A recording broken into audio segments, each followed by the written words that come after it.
as necessidades públicas. De quem? Do povo.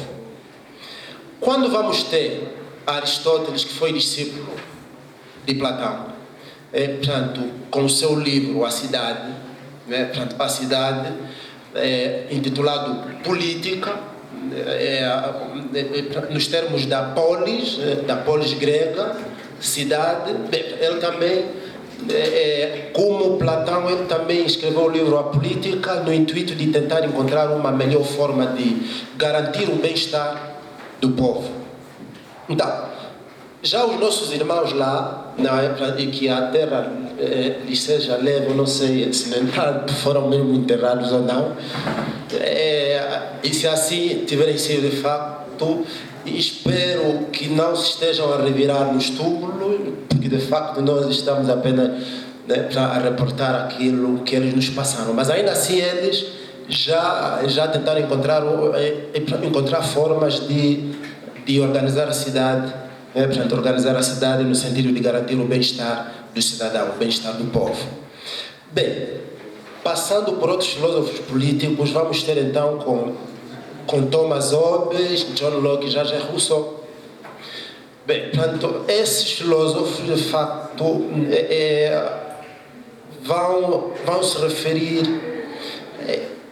primeiro vão falar do homem que vivia no estado de natureza, ou seja, do homo homini lupus, aquela fase em que o homem entrava em conflito com o próprio homem, que prevalecia a lei do mais forte.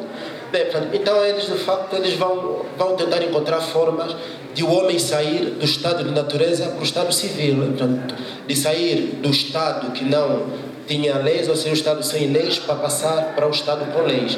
Bem, é daí onde cada filósofo foi dando a sua opinião, mas Thomas Hobbes vai dizer que esta passagem do estado de natureza para o estado civil se deve dar por meio de uma alienação, ou seja, os homens alienam os seus direitos e deveres ao monarca, portanto, alienar, essa expressão, alienar é equiparável a alguém que se dispe dos seus direitos e deveres. Se formos a cristandade católica, naquela fase do advento, é como que nos colocássemos no lugar de Nossa Senhora Mãe de Jesus Cristo, quando diante de Deus ela diz que faça-se em mim segundo a tua vontade. Ou seja, na ótica de Thomas Hobbes, os cidadãos dispem-se e facultam os seus direitos e deveres ao monarca, e o monarca é que decide, portanto, o que vai fazer com eles. Normalmente a posição de Thomas Hobbes, foi a posição, foi e continua a ser a posição que muitos estados ditatoriais seguem, portanto, aqueles estados ditatoriais, aquelas monarquias absolutas, onde o povo não tem direitos, apenas tem deveres. Bem, depois aparece John Locke, o diabo tetonimo, John Locke e Jean Rousseau, que no entanto vão dizer que a passagem do estado de natureza para o estado civil não se deve dar por meio de uma alienação, mas sim por meio de uma transferência, porque o povo apenas vai transferir para o governante aqueles poderes que faziam com que eles entrassem em conflitos uns com os outros. É daí onde, depois, na ótica de Jean Rousseau, depois vamos cair na vontade geral, e, no entanto, não nos queremos alongar nesta parte só para não vos cansarmos, mas é só para tentarmos perceber esta parte ligada à administração. Então, esta parte ligada à administração não começou agora, portanto, o querer garantir o bem-estar do povo não é coisa nova, mas de facto é o objetivo de todo governante que cá esteve e passou neste mundo. Bem, e quando entramos de pés e troncos no tema em causa, a vida faz-se nos municípios, é preciso entendermos uma coisa, e tal qual já disse o Dr. Hamilton. Pronto, o Estado vai continuar, né? O Estado vai continuar no âmbito da tutela e no âmbito da superintendência, né? O que nós, em duas palavras, chamamos fiscalização. Bem, para percebermos essa parte, é preciso entendermos que nos termos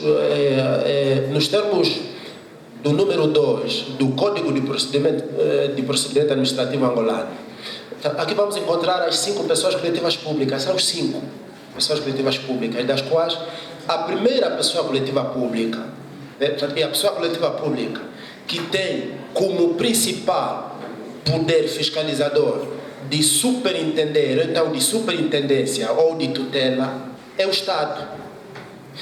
Porque o Estado é que tem o poder de criar e de extinguir instituições, não é? Mas, contrariamente, não acontece, né? Ou não vai acontecer com as autarquias locais.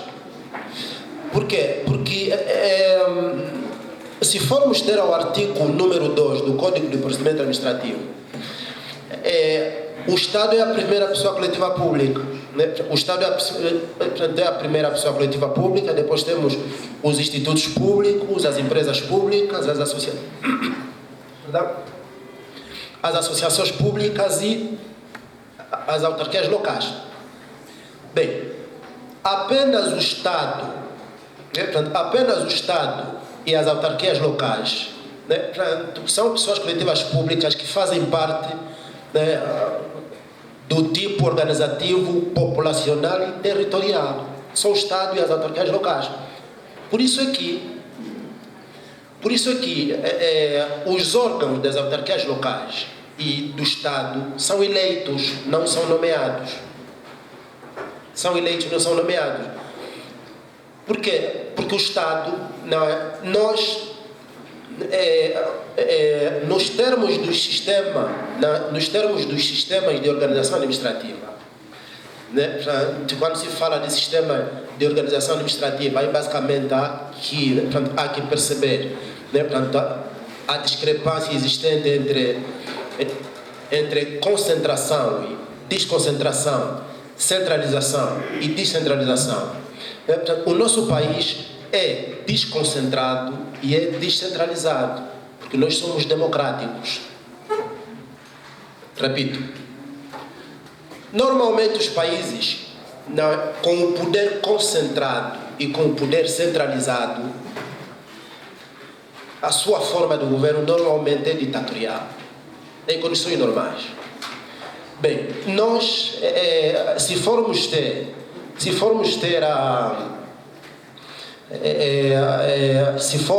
a Constituição da República Angolana, o nosso Estado é descentralizado nos termos do 201. E como se não bastasse, nós somos um Estado unitário. Nós somos um Estado unitário, e nesse Estado unitário existe esta descentralização administrativa. Descentralização administrativa em que sentido? Vou vos dar um exemplo muito claro. Por exemplo, sempre que se falar do Presidente da República, né, o Presidente da República, o Vice-Presidente da República e depois os ministros e os embaixadores, nesse tipo de organização administrativa, estamos basicamente a falar da descentralização administrativa, ou seja, o poder central está na pessoa do Presidente da República. E como ele não consegue, né, ao mesmo tempo desempenhar o papel de Presidente da República e ao mesmo tempo o papel de embaixador dos diversos estados, ou mesmo ao mesmo tempo o papel de vice-presidente, né, ou então ministro, então ele delega poderes, ele delega, mas esse poder delegado, ele depois fiscaliza. Se de facto eles não estiverem a trabalhar em condições, ele tem o poder de chamar a si, né? Ele tem o poder de chamar a si aqueles poderes que ele delegou. Quando se estiver a falar da administração central, do Presidente da República, vice-presidente, ministros, embaixadores, estamos aqui a falar de uma administração descentralizada. Agora, o nosso Estado não é concentrado. Ótimo. Não é? Porque a nossa administração é desconcentrada. Por quê? Porque o presidente, nos termos do 109 da nossa venerável e terrível Constituição da República Angolana, nós elegemos o cabeça de lista, certo? Nós elegemos o cabeça de lista de um determinado partido ou de coligação, não é? Portanto, e nos termos do 209 não, 109, depois nos termos do 131, ou seja, esse tempo de férias fez com que, de facto, alguns artigos saltassem. Bem, portanto, aí depois vamos encontrar o vice-presidente da República, que nos termos do 109 automaticamente é o número 2. Ok. Mas o presidente da República, depois de eleito, ele, o que é que faz? Nomeia os governadores provinciais e nomeia os administradores. Não é? Bem, portanto, ele quando faz isso, ele está a desconcentrar o poder. Né? Porque só se fosse mutante, né? E se calhar já assistimos aqueles filmes aí, né? Aquele filme Mutante, onde, né, o único cidadão consegue ficar ao mesmo tempo em vários lugares. Né? Ao mesmo tempo é presidente da República, ao mesmo tempo, né, está a desempenhar a função de governador da província de Luanda, do Ambo e das outras províncias. Se fosse mutante, era simpático, era escusado, termos que ver aqui muitos governadores, mas não.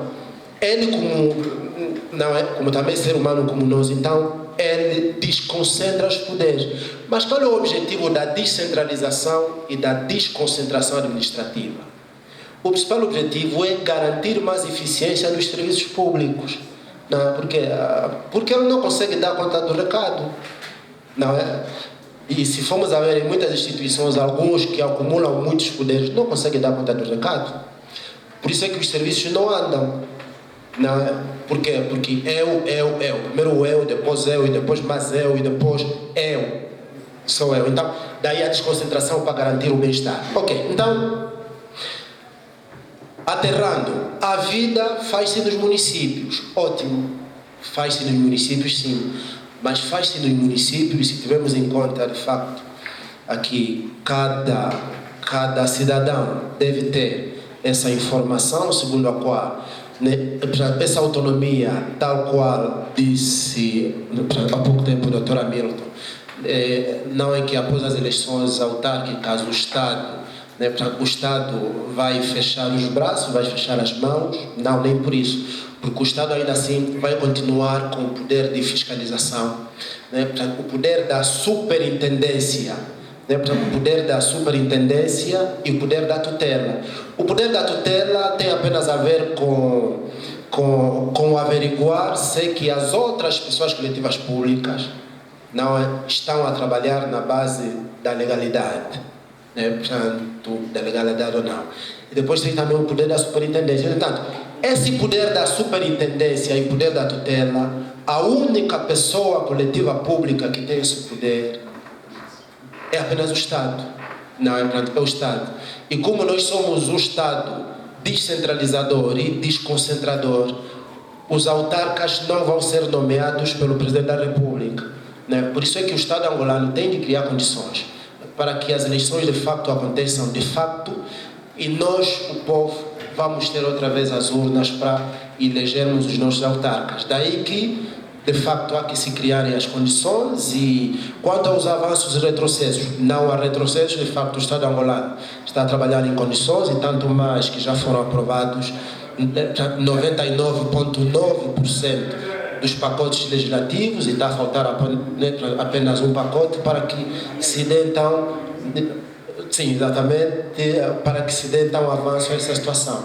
Mas, ainda assim, tendo em conta este único e último, né, portanto, elemento legislativo que falta, né, para aprovação, dependerá muito também, né, portanto, da organização e da vontade de aqueles que lá estão. Porque às vezes o que se nota, né, portanto, é que há uma nostalgia, né, a nível de vontade política. Então, se aprovam, aprovam leis no abrir e fechar de olhos, então por que que não aprovam esse último pacote que falta para garantir o bem-estar né, portanto, que são as realizações das autarquias locais, uma vez que o poder é mesmo do povo, para o povo e pelo povo. O povo é detentor do poder político, então eu acho que havendo vontade política, né, portanto, havendo vontade política, né, portanto, a coisa fica muito bem encaminhada e nós, os cidadãos, né, portanto, os cidadãos deste maravilhoso Estado angolano, né, portanto, devemos ficar impávidos e serenos e contentes da aprovação das autarquias locais. Muito obrigado e obrigado principalmente a vocês e a mesa dos jurados. Muito obrigado. Obrigado. A natureza não queria mesmo o salto. Ele é tão cômico como o Dr. Paquice mais velho, não é? Olha, eu fiquei surpreso em saber que afinal ele também é escritor. Tem aqui um livro, Lições de Direito Administrativo. Mais uma salva de palmas. Obrigado, Dr. Damião Paquice, que também nos fez viajar na conceitualização. Começou por definir o município como que equivalesse à administração, portanto, o município equivale a administrar. O município precisa do poder próprio, poder do povo. Administrar significa servir, manejar, mas manejar com um poder que não é nosso, um poder que não nos pertence. Ainda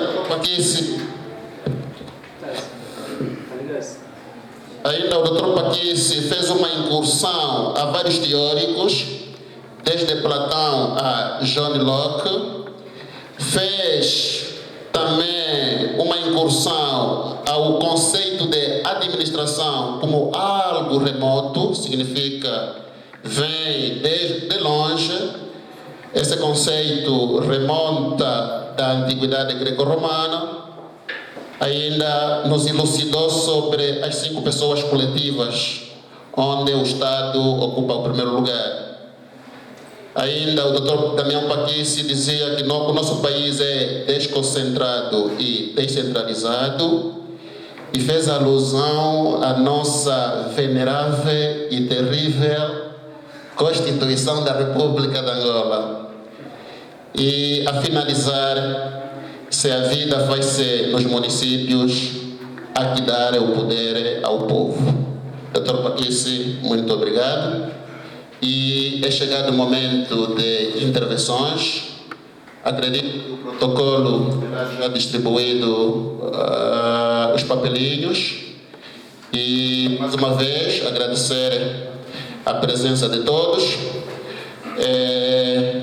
Muitas individualidades estão aqui presentes. Não vamos citar nomes, mas estamos congratulados com a vossa presença, desde os representantes dos partidos políticos, os representantes da sociedade civil, as nossas autoridades paramilitares e ainda as autoridades tradicionais. Protocolo, estamos à espera das intervenções.